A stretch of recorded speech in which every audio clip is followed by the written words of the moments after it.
오후 시간에 히브리서 9장 15절 말씀을 통해서 우리가 언약 완성 속에 초청받은 자예요.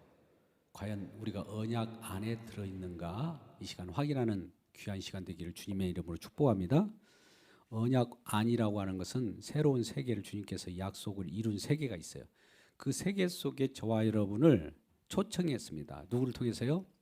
설교자들, 복음 전하는 자들, 또 예수 먼저 믿는 사람들이 예수 믿으세요, 이런 말씀을 전했을 때 그 말씀을 알아듣고 그 초청받은 그 자리에 들어온 자들이 있어요. 우리는 그 안으로 들어와 있기 때문에 언약 완성된 곳에 들어온 새하늘과 새 땅, 즉 주님의 만드신 그 영역 안으로 이미 들어왔습니다. 영으로 받기를 주님의 이름으로 축복합니다. 육으로 받을 수는 없죠. 아니, 지금 현실 육의 세계는 힘들잖아요. 고통 속에 있죠. 불안, 초조 속에 있죠. 전쟁이 일어나죠.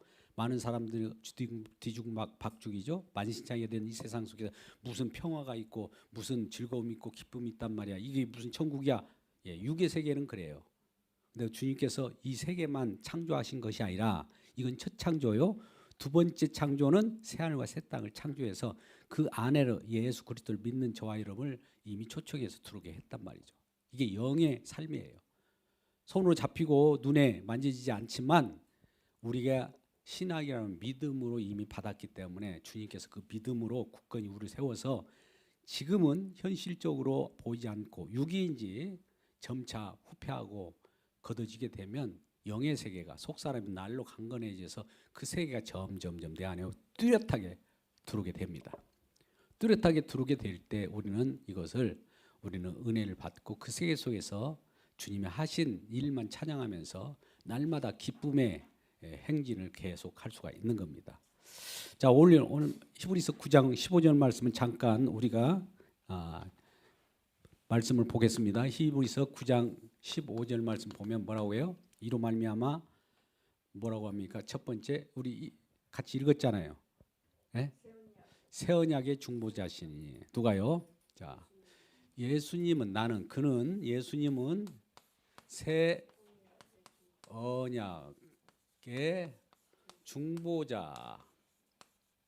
중보자는 뭐 연결을 시킨다든지 뭐 중재자 이런 의미로 생각하면 좀 쉬워요. 중보자이자 그분이 또 전부여요.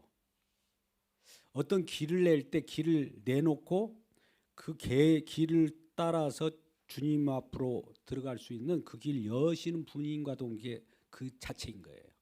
그래서 중보자, 새 언약의 중보자예요. 그냥 언약의 중보자가 아닙니다. 언약의 완성의 중보자죠. 이건 새 언약이 아니라 옛 언약은 이 모세를 통해서 혹은 율법을 통해서 나타나는 것이 옛 언약이라고 합니다. 옛 언약. 근데 옛 언약이나 새 언약이 나중에는 통합적으로 똑같은 것인데 이루기 전에는 구분됐어요. 그러면 옛 언약은 무엇일까요? 첫 언약이라고 표현되어 있죠. 첫 언약 말씀 보세요. 첫 언약에서 범한 첫 언약에서 범한 죄를 이 새 언약에서 어떻게 합니까? 속량이라는 건 구속, 죄를 없이 하는 거예요. 첫 언약에서는 죄가 막 드러나요. 여러분 말씀을 보면은 말씀이 이렇게 지켜지던가요? 말씀을 보는 순간 이 모든 것이 우리에게 계명으로 이렇게 문자로 받으면 전부 내 죄만 막 드러나요. 하나님 말씀 앞에 우리가 설 수가 없어요. 왜 그러냐면 그러니까 이 첫 언약이라고 하는 하나님 말씀은 이루기 전에는 첫 언약이고 이것이 완성되지 않았기 때문에 거울로 보이는 거예요. 성경 거울이에요. 거울입니다. 그럼 거울이면 나를 비춰보면 말씀을 점점 가까이 하면 어떨까요? 나의 주름티, 기미 이런 것들이 점점 다 봐야겠죠. 심지어 이렇게 들어와 버리면 내 속에 있는 내면 세계까지 내 생각하는 것까지 다 드러나 버립니다. 그러니까 많은 사람이 나는 왜 이렇게 죄가 많은지 몰라. 이게 뭐 죄책감이 사로잡힌다든지 또 여기에 내가 벗어나려고 성경책을 안 봅니다. 성경을 안 보는 게 편하다고 그래요. 괜히 내가 받아들였다가 나중에 큰 내 문제가 있을 거라 생각한 거예요. 근데 그건 바보짓이에요. 그거는 말씀이 임할 때 피해간다는 것은 하나님이 자녀가 아니기 때문에 피해가는 거예요. 근데 우리는 그 말씀 속에 들어갈 때 나의 죄와 나의 모든 허물과 이런 걸 폭로당합니다. 폭로당한다는 표현을 했어요. 제가 다 들추어낸단 말이죠. 이건 너무나 잘 아는 말씀이에요. 이게 히브리서 4장 12절 말씀 뭐라고 말씀합니까? 하나님 말씀은 죽었습니까? 살았습니까? 살았고 활력이 있어 좌우에 날섬 검 우리를 각을 뜨고 조각조각 내면서 제사장이 짐승을 잡을 때 이 각을 뜨고 해부하고 그 속에 있는 그 별볼이 없는 걸 분해해 내지 않습니까? 그와 같이 말씀이 작용해요. 그러니까 그 속에 있었던 잘못된 것들이 다 드러나니까 하나님의 말씀은 우리를 드러나게 하니까 여기서 피할 길이 없어요. 근데 이 옛 언약은 이거 죄를 폭로하는 건데 폭로가 되어야 내가 죄가 있다는 거 알잖아요. 여러분 죄가 없다고 하면 이건 문제가 있는 거예요. 죄가 있음을 알고 이것을 해결하여 주시기 위하여, 즉 속량이라는 것은 이 지불하기 위하여 어떤 것을 지불하는 걸 말합니다. 지불.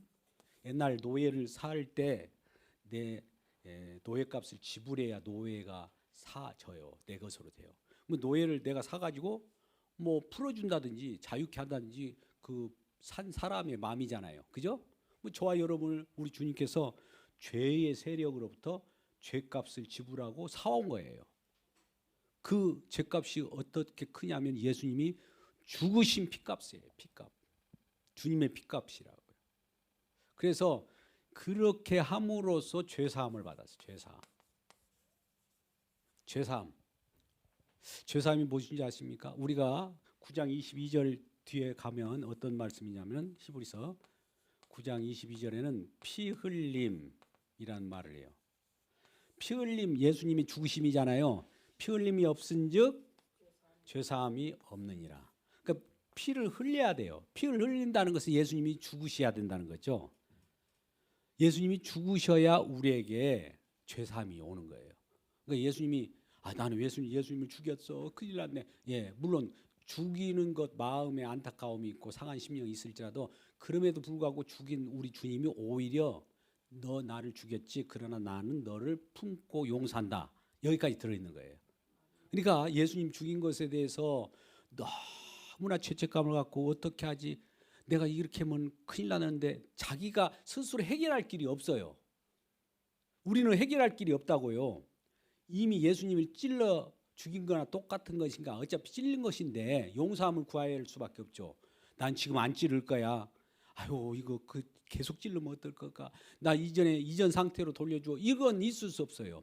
그걸 이전 상태로 돌리려고 하는 사람들이 종교꾼이고 구원을 위해서 수련하고 혼자 고독 속에 있고 또 수녀처럼 그런 애로운 고독의 삶을 살아가는 겁니다. 그래서 첫 언약 때는 왜 그러면 첫 언약 모세 율법과 또 우리 성경 말씀을 왜 주었느냐? 그 말씀을 줄 때는 뭐냐면 인간의 무력함. 인간의 무력이라는 거 보니까 아무 힘도 없어요. 또 무능. 이걸 확인하는 너희가 어떤 존재인지 아느냐? 내가 말씀을 줘볼게. 그러니까 흠과 티와 주름과 김이 막 속에 있는 좋지 않는 것들이 막 드러난다. 이런 존재라는 거예요. 이런 존재 가지고는 천국 갈 수 있어 없어요? 죽는 거죠. 죽잖아 바탕. 사망 선고예요.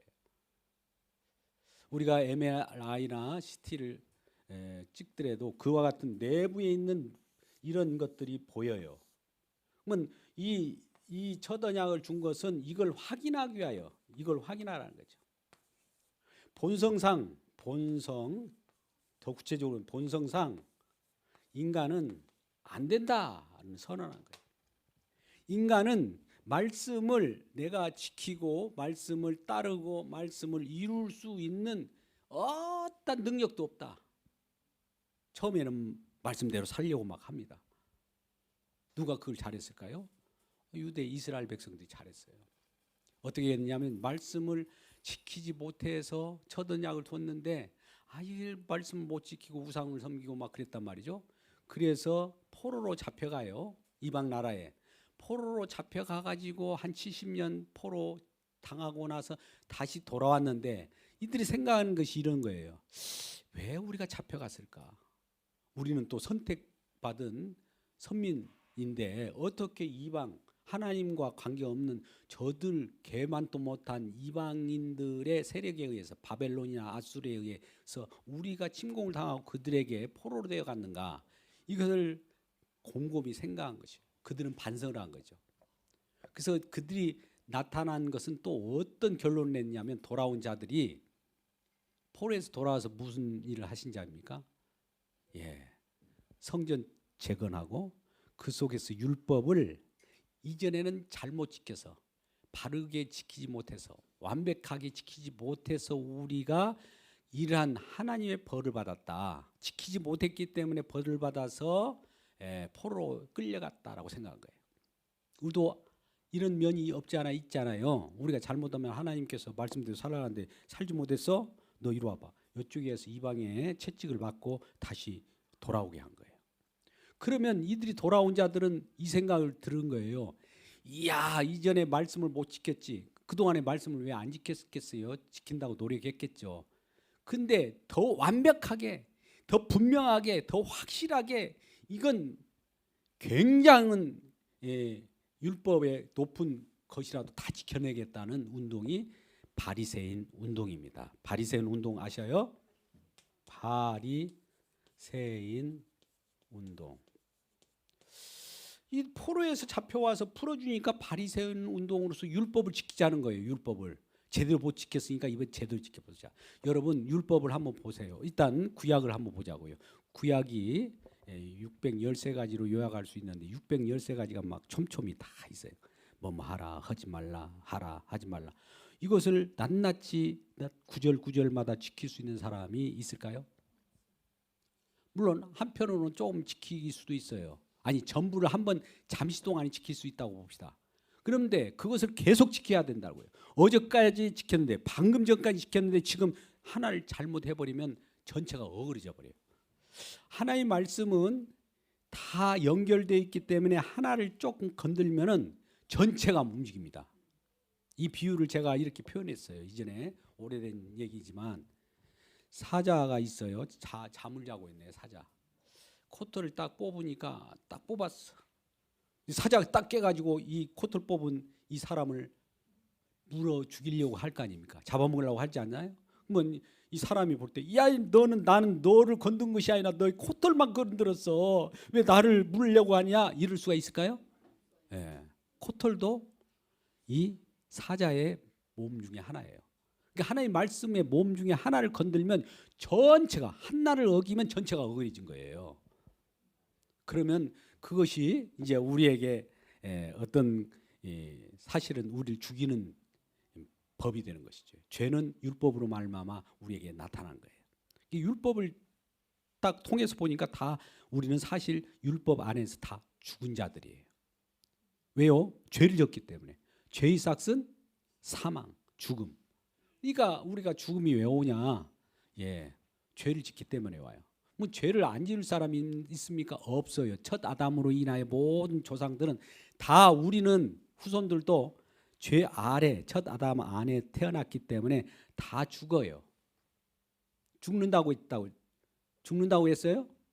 죽는다고 했어요? 그 귀한 말씀을 우리가 눈을 뜨고 좀 꼼꼼히 했는데 9장 27이요. 한 번 죽는 것은 저와 여러분에게 이미 정해져 고정되어 있어요. 안 죽으려고 하지 마세요. 아무리 내가 더 나를 개조하고 나를 닦고 좀 길게 살려고 영양제를 먹고 물론 그것도 하세요. 그러나 허물어져요. 어차피 내 집이 아무리 신선한 집을 내가 짓다 할때도 그 속에서 가서 살면은 한 달 되면 헌집이 돼요. 그걸 아무리 깨끗하게 할 수가 없어요. 그래서 헌집을 주께 새 집 다오 이런 뭐 우리 그 전래 동화도 있잖아요. 우리는 헌집 주께 새 집 받아야 돼요. 그가 천국이에요. 그죠? 그러니까 한 번 죽는 것은 우리는 한 번 죽는 것을 이걸 어렵게 생각하지 말라 이거예요. 이 죽는 것은 죽는 대로 밀어 넣고 새로운 삶, 새 생명이 와요. 이건 완벽한 생명이에요. 지금 우리가 지금 살고 있는 육신적인 이 생명이라고 할 수도 없고 생존이라고 할 수밖에 없는데 이것이 떠나가면 떠나가게 되죠. 우리는 이것을 아쉬워져. 누군가 떠나가면 아쉬워해요. 저와 여러분이 떠날까요? 안 떠날까요? 120년 후에 제가 예언할까요? 여기에 계실 분이 없을 것 같은데 떠나가요. 가면 그 떠나간 자들은 뭐 하냐면은 떠나가서 우리는 죽는다고 하지만 이 내용을 우리는 잔다라고 그래요. 잔다. 데살로니가 전서 4장 13절에 18절 말씀 가운데 보면 이 잔다. 자러 간 거예요. 우린 죽은다 하지만은 자러 간 거예요. 뭐 시체가 이렇게 분해돼서 공중에 뿌리고 수목원에 뿌리고 이 땅에 뿌리고 바다에 뿌리고 물가에 뿌린다 할지라도 이건 그 첫 육신적인 것은 사라지고 새 부활의 몸으로 주님이 부활하셨기 때문에 주님이 먼저 죽으셨어요. 앞서가서 먼저 죽었습니다. 저와 여러분은 앞서가서 죽으셨고 또 그 안에서 우리가 믿음 안에서 영으로 같이 죽었다고 그래요. 죽으면 피 흘림이 있어야 죄 사함이 있다고 하잖아요. 피 흘렸기 때문에 죄 사함을 우리가 갖고 살아가는 거예요. 그러면 영생이 우리에게 주어지죠. 새로운 생명이 우리 주어질 때 이때 이제 천사장과 함께 호령하는 나팔 소리가 막 들려올 거예요. 그러면 공중에서 주님의 나팔 소리가 들림과 동시에 주님께서 우리를 마중에서 구름 타고 와요. 그러면 우리도 이 땅에 살아갈 때 우리는 이걸 휴거라고 표현할 수 있는데요. 휴거의 그 뭐 시간, 그 방법 이런 것을 제가 논하고자 하는 것이 아닙니다. 주님과 함께 도킹을 합니다. 재림주가 오실 때. 재림주는 오십니다. 그럼 재림주를 바라고 우리가 이 세상이 힘들고 오니까 재림주 빨리 오세요. 오시옵소서 마라타 이런 말씀을 많이 하는 사람도 있는데 그분은 언제 올 때 오니까 그때와 시한은 알 수가 없어요. 우리가. 그것은 아버지 권한에만 있어요. 며느리도 몰라요. 아무도 몰라. 우리 주님의 권한, 하나님께 권한이 있기 때문에 예수님도 그 권한을 아버지께 맡겼다고 하고 말하지 않습니다. 사도행전 1장 4절에서도 그 나라의 그때는 우리는 알지 못한다. 그렇게 말씀해요. 그러니까 그때가 호련히 임해요. 저와 여러분이 도적같이 임합니다. 천국이. 물론 우리 천국을 소유하고 있지만 실질적인 주님의 얼굴과 얼굴 볼 때가 재림주가 나타날 때는 그 재림주라는 것은 재림주 예수의 또 다른 예수가 아니라 그 예수님이 다시 오는 걸 재림이라고 그래요. 할렐루야. 재림주가 따로 없어요. 어떤 사람은 재림주라고 하면서 양재동에 있는 어떤 재림주가 있는데 그런 재림주가 아니에요. 다시 오는 예수님이에요. 그분 그대로 그 모습대로 와요. 이걸 재림, 다시 온다라는 말을 재림이라고 하는데 재림주라는 또 별도의 예수님이 있는 것이 아니에요. 또 그분이 오신 거예요. 그때는 이제 다 끝났어요. 이렇게 갈리는 거예요. 어떤 사람이 밭을 매다가 한 사람은 들림을 받을 거, 한 사람은 그대로 내버침이 있으리라. 이런 게 어떤 사업장에서 사업을 하다가 어떤 사람은 들림을 받고 어떤 사람은 그대로 내버려. 이게 구분이 되는 거예요. 하나님이 택한 자들은 딱 주님을 영접한 거예요. 우리가 지금 예수 믿고 있는 사람들은 그 시간에 다 영접되는 거예요. 한 곳에 보여요. 그런 날이 성경 속에 그대로 약속으로 우리에게 나와 있기 때문에 그대로 이루어질까요? 안 이루어질까요? 이루어져. 우리 약속을 믿잖아요. 성경 말씀은 약속대로 지금까지 진행해 왔고 그대로 이루어져 가고 있고 이루어졌어요. 그래서 그 안에 있는 거예요. 그래서 우리는 첫 언약 속에서 죄를 범한 것을 알게 돼요. 그러면 이 죄를 범한 우리들은 인간 본성상 이거 죄를 이겨낼 재간이 없다는 거예요. 죄를 우리 스스로 어떻게 이겨낼 방법이 없어요. 어떤 사람은 예수 믿고 이제 죄를 막 눌려서 더 안 짓고 더 안 해야지 한다고 하면 또 불쑥불쑥 나타나요.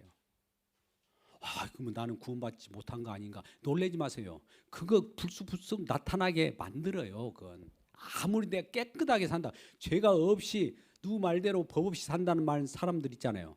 그 앞에 어떤 충격적인 뭐 이런 표현은 뭐합니다만 전기 충격을 놓는다고 하면은 그 반응 안 할까요? 아 괜찮아. 아이고 이거 뭐 전기 충격이 왜 즐겁게 나를 이렇게 고문하냐? 더 크게 해봐. 이렇게 할 사람 있을까요?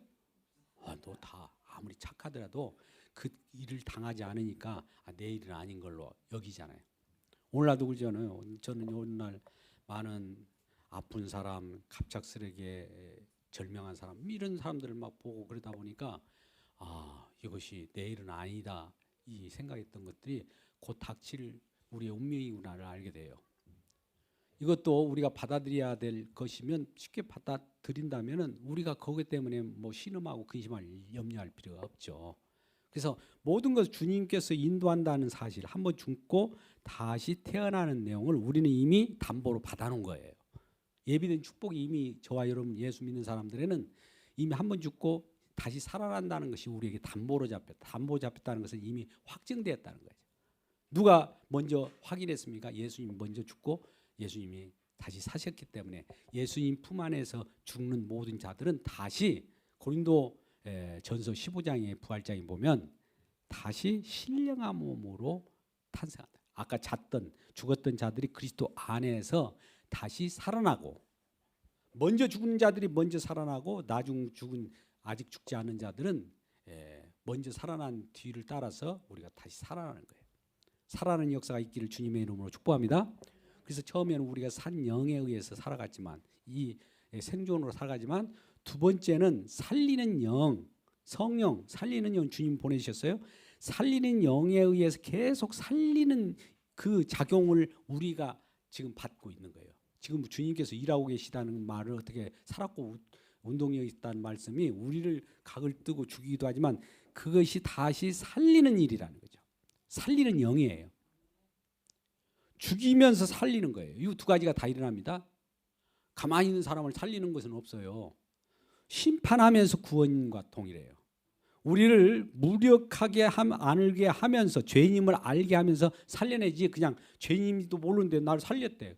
뭐 죄인 아닌데 왜 나를 살렸을까? 주님께 공로가 돌아갈까요? 아니면 자기는 우수하다는 자기 뽐낼까요? 자기를 뽐내요. 그러면. 그러니까 우리를 뽐내지 못하고 나는 내가 아니요라는 것을 고백하게 만들기 위해서 죄인임을 분명히 하고 나는 쓰레기야. 심지어 쓰레기란 말은 아주 언어적으로 우리 자신을 해체시키는 그런 소리라 할지라도 아멘 해야 돼요. 왜요? 아멘. 나는 쓰레기가 아닌데 왜 쓰레기라고 기분 나쁘게 아니 아무리 목사님이라도 그런 말을 할 수 있어? 예, 저도 쓰레기입니다. 우리 모두가 같이 허물어지는 상황이에요. 해체되는 거예요. 쓰레기 표현을 어떻게 해서 빌립보서 2장에서 사도 바울이 얼마나 하나님의 말씀을 잘 지켰습니까? 그런데 내가 그렇게 잘 지키고 알았던 모든 지식, 생각 이런 것들을 배설물로 쓰레기보다 배설물은 더 안 좋은 거 아니에요? 그죠? 배설물로 여겼다는 건데 쓰레기는 고급적인 거네요. 그렇게 알고 우리는 주님께서 이제 내 자신을 알았다는 것은 인간은 변하지 않는다는 거예요. 인간은 변화된다.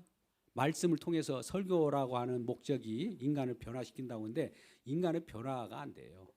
그러면 어떠냐? 변화되지 않는 자에게 거룩이라고나 그리스도 완성된 것들을 그 속 안에 집어넣는 거예요. 신분이 바뀐 것 뿐이에요. 우리 이쪽에 있어도 죄를 져요. 이쪽에 있어도 죄를 해요. 예수 믿고도 죄를 져요. 근데 예수 알기 전에는 죄를 질 때는 내 마음대로 졌지만 이쪽에 들어갈 때는 죄를 지면 어떤 일이 벌어지냐면 회개가 나타나요. 죄를 짓고도 회개가 안 나타났다는 것은 이 안에 안 들어온 거예요. 근데 이쪽에 있는 사람들은 아직 그리스도 안에 들어오지 않는 사람은 죄를 짓고도 죄인지 몰라요. 이것이 전부인 줄 알고 이것이 그렇게 개차반으로 살아도 그것이 전부인 줄 안돼. 이 안으로 들어오면 내가 형제를 사랑하라고 했다. 쉬지 말고 기도해라고 그랬다. 또 기뻐하라고 그랬다. 근데 이걸 말씀을 보니까 아유 나는 이러지 못했네 주여. 내가 이렇게 죄를 짓고 있는 자 맞네요. 죄덩어리네요. 이걸 아는 순간 그걸 누가 알게 할까요? 지금 자기 스스로 알았어요? 말씀을 통해서 알았습니까? 말씀을 통해서 알게 되는 거예요. 그 비춰주는 그 자체가 구원받은 백성이라고요. 그 회개가 나타났다는 것은 이 사람은 예, 주의 백성 맞네 이 말이에요. 근데 회개가 안 일어난다. 또 이 사람은 여기에서도 주님 그 완성된 세계 속에 들어왔는데도 이 세계로부터 벗어난 사람도 있어요. 이런 일은 없겠지만은 이쪽에 들어왔는데 들어온 것을 가짜로 들어온 거예요. 가짜로. 들어오지 않았는데 들어온 것으로 가짜로 들어가지고 또 그 예수 안에 있는 죄, 아까 회개가 일어난다고 했잖아요. 회개도 안 일어난다고 하면서 밖으로 나가요. 그 누구예요? 구원파. 구원파는 이 속에 있지도 않아요. 이 속에는 막 회개가 나타나야 되죠. 죄를 고백할 수밖에 없잖아요. 그 안에는 주님은 거룩하고 나는 죄인으로 여기서도 죄를 짓는데, 그러면 죄를 고백하는 이 자체는 죄 내 상황을 보지 않고 주님을 보겠죠. 그러니까 항상 주를 바라보라고 그러잖아요. 믿음의 주요 온전케 하신 주를 바라보기 바랍니다. 히브리서 그렇게 말씀하고 있어요. 그러니까 내 자신은 어떻다는 것은 옛 언약 안에서 판명됐고, 그래 나는 죽을 놈 쓰레기다. 그러면 나를 바라봐요. 나는 기대할 것은 아무것도 없어. 나의 자격이나 내 우수한 나를 개발해 가지고 나의 꿈을 야망을 이런 것들은 아무 의미가 없다는 거 이미 결정 나버렸어요. 그러면 이 나를 쳐다보지 말고 이제 주님을 봐야 되겠죠. 주님을 바라보시기 바랍니다. 이게 굉장히 중요해요. 나의 시선을 주지 말고 주님께 시선을 맞추셔야 돼요. 주님께서 그러면 우리를 딱 바라보시면서 시선을 맞추게 될 거예요. 우리가 죄를 지었으면 주님께서 십자가에 피를 팍 흘리고 있고 내가 목마르다 이렇게 막 절규하고 있는데, 주님 나 지금 사업 지금 성공하게 해주세요. 나 이것 주세요. 저거 배불러 해주세요. 이런 기도 나와야 안 나와요? 네. 설령 그런 기도를 했더라도 죄송합니다. 나도 먹고 살라 보니까 어쩔 수 없어요. 이렇게 했습니다. 또 회개가 나올 거 아니에요. 이게 정확한 거예요. 그 삶이 그리스도 증인의 삶이라 산다고 그래요. 주님을 바라본다는 건 주님을 영화롭게 하고 주님만이 전부입니다. 나는 쓰레기입니다. 나는 배설물입니다. 이렇게 내가 아는 모든 것들은 지금 다 버려버리겠습니다. 이런 마음으로 내가 아니오라는 I am nothing, 나는 아무것도 아닙니다. 이것을 알 때 이 아는 사람은 그냥 알았을까요? 주님께서 알려주었을까요?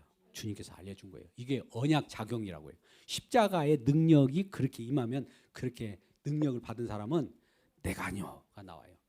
십자가 능력이 맞는데 능력 받아서 내가 할 수 있다가 아니에요. 거꾸로 다들 가르쳐갖고 이상하게 한국 교회는 부흥사들이 다 망쳐놨잖아요. 이거 바꾸기가 그렇게 쉬운 것이 아니에요. 너무나 힘들어요. 뭐 그들 나름대로 그런 것을 가짜 복음 안에서 막 즐겁게 웃고 떠들고, 어떤 저 부산에 있는 어떤 뭐 포도원인가 뭔가 거기 이상한 막 욕짓거리 한번 보세요. 그렇게 나도 막 전율이 느낄 정도로 부흥회를 이끌고 한국 강단을 뭐 이렇게 저렇게 하면서 그 교회 5천 명 이상 다 출석하잖아요. 그들은 뭘 먹고 무슨 말씀 먹었어요? 독약을 먹고도 잘 자라는 것 같아요. 독약 먹고 싶으세요?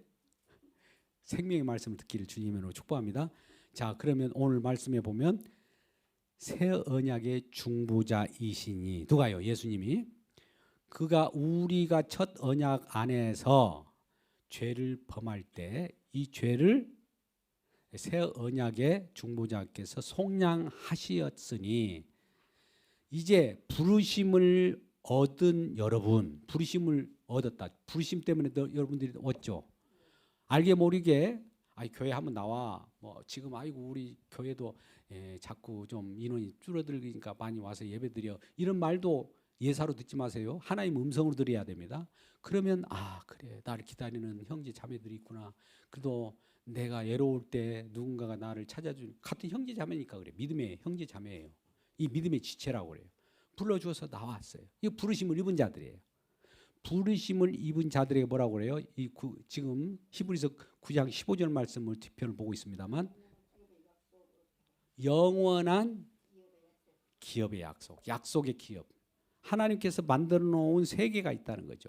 그것을 우리에게 주시는 거예요. 천국이고 하나님 나라고, 심지어 아들 자신을 주어버립니다.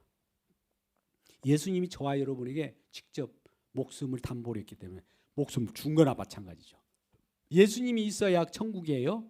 예수님이 없이 파라다이스, 저 극락세계, 우리가 상상한 그 그림 좋은 그 푸른 초장 같은 그런 것은 상상할 수 없는 겁니다. 그건 예수님이 있는 곳을 말하는 거예요. 어디나 예수님이 주인공이에요. 우리가 주인공이 아니라 성경 말씀은 주인공이 누구예요? 예수님이에요. 그러니까 예수님을 통해서 나를 봐야 돼요. 나를 보고 예수님 보면 안 돼요. 나를 보면 내 처지를 보면서 하나님 신이라도 나를 왜 안 도냐고 나를 막 자꾸 이렇게 하다 보면 원망만 나오고 불평만 나와요. 하나님 있으면 나와라 그래.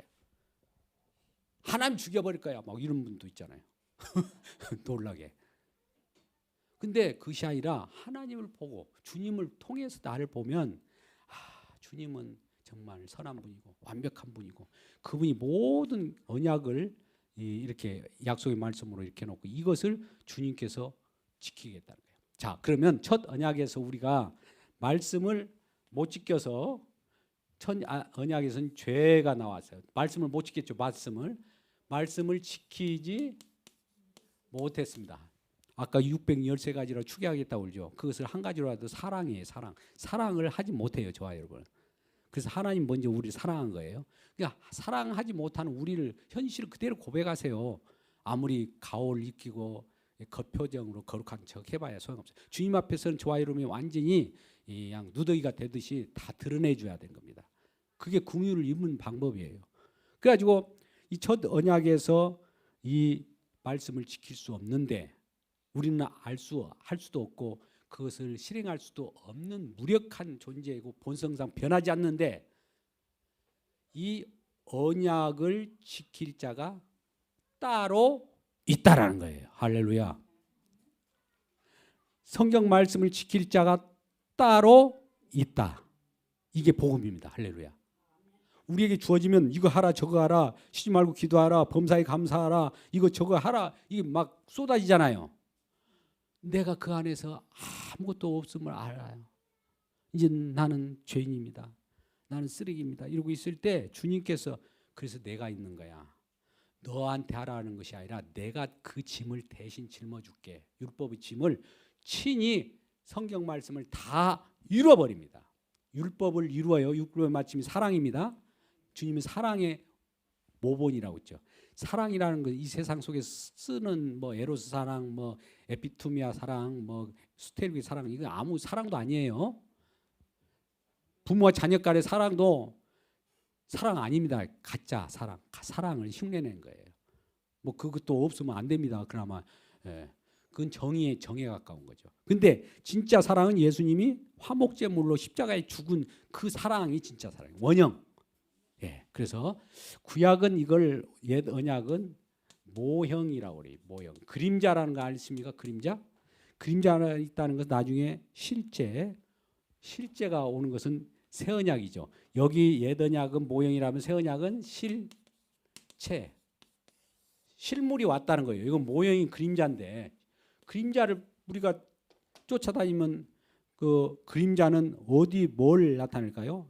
실체가 있으면 나타내죠. 보이죠. 근데 그림자 속에 살면 좋겠어요? 안 좋겠어요? 날마다 그림자 별명을 그림자라고 할까요? 그림자 말고 실제 빛 가운데 우리가 거하면 주님이 빛으로 오시고 세상에 빛으로 오셨잖아요. 빛 가운데 거하는 자가 되는 거예요. 그래서 우리가 무력하다는 걸 알지만 우리는 안 되는데 본성상도 안 돼요. 변해도 안 해. 예수 믿어도 변할 것이 그 많은 거 변하는 거 방향은 좀 틀어졌는지 모르지만 신분상 다 바뀌었지만은 죄는 동일하게 진다고요. 그러면 주님이 우리를 위하여 죄의 값을 갚을 때 그 모습 볼 때 죄를 안 지려고는 많이 노력을 합니다. 근데 그것도 어느 한순간은 죄를 안 진 것 같지만 또 알고 보면 또 참 마찬가지예요. 그래서 주님 앞에 회개하는 심정으로 나올 때마다 주님께서는 회개를 보고 회개하는 우리들을 긍휼히 여겨주는 거예요. 회개와 긍휼이 함께 맞붙인 것을 이걸 언약 작용이라고 합니다. 새 언약의 작용. 우린 죄를 짓고 있는데 한쪽에서는 죄를 막 계속 덮고 있는 거예요. 지금 하나님의 말씀은 딱 수도비 아니라 계속 지금 진행하고 있어요. 우린 죄를 짓고 있어요. 예수 믿고도 죄를 짓고 있는데 근데 주님의 피는 계속 뿌려져요. 한번 단에 뿌려진 것이 계속 작용하는 거예요. 이것이 재림주가 올 때까지는 이렇게 된다. 그래서 아시고 우리가 죄를 소홀히 할 수는 없지만 그래도 회개하는 심령은 항상 있는가를 확인해 봐야 돼요. 회개가 없다면 이 사람은 뭐라고 할까요? 버려진 돌이랄까? 이미 구제불능인 겁니다. 그래서 화인 맞은 자들이 되지 않냐고 주님께서 말씀하는 것을 그 안에서 역동성을 가지고, 역동성이라는 건 말씀이 움직이는 거예요. 움직임 속에 있는가. 내가 오늘 또 누구를 찾아가서 사랑을 전하려고 하는데 사랑이 아직 안 나왔다. 그러면 그걸 회개하면 그걸 사랑을 주님께서 덧입혀주면 이 사랑을 또 전달하면 되잖아요. 그러한 삶이 우리가 그리스도 안에, 언약 성취 안에 살아가는 자의 모습이라는 거예요. 언약 안에 살아가, 그리스도 안에, 언약 안에, 언약 성취 안에 살아가는 자가 저와 여러분이에요. 그래서 그 안에서는 우리는 날마다 죄인으로 발견된다. 사도 바울이 죄인 중에 괴수라고 그랬어요. 죽을 때 그동안에 얼마나 능력 있고 뭐 어떤 모든 일들도 예수 그리스도의 능력을 가지고 일을 또 했잖아요. 근데 이것도 아무것도 아니라는 거예요. 내가 그 안에서 죄인으로 발견된 거예요. 그것이 죄인임을 아는 자가 이미 구원받은 자요, 하나님의 언약 백성이고 천국 백성임을 증명하는 그러한 일환이라는 것을 우리가 생각하고 기뻐하는 저와 여러분 되시기를 주님의 이름으로 축원합니다. 감사합니다. 이 시간 함께